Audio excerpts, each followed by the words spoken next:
Hello there. I'm back, and there's supposed to be a blizzard today, but it seems like it didn't turn out that way. I think we only ended up getting like 2 to 4 inches. Upstate and Pennsylvania got a lot of it though. Alright, let's check how it is.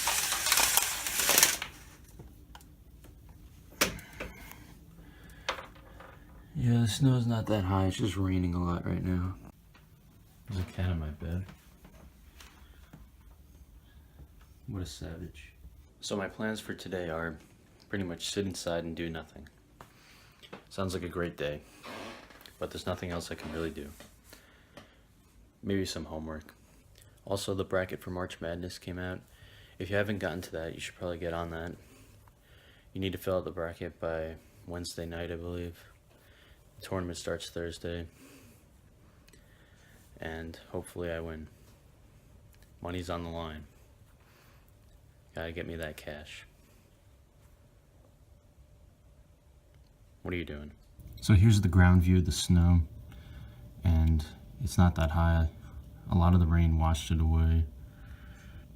Yeah, still a pretty shitty day. Alright, well that's it for this video, so bye!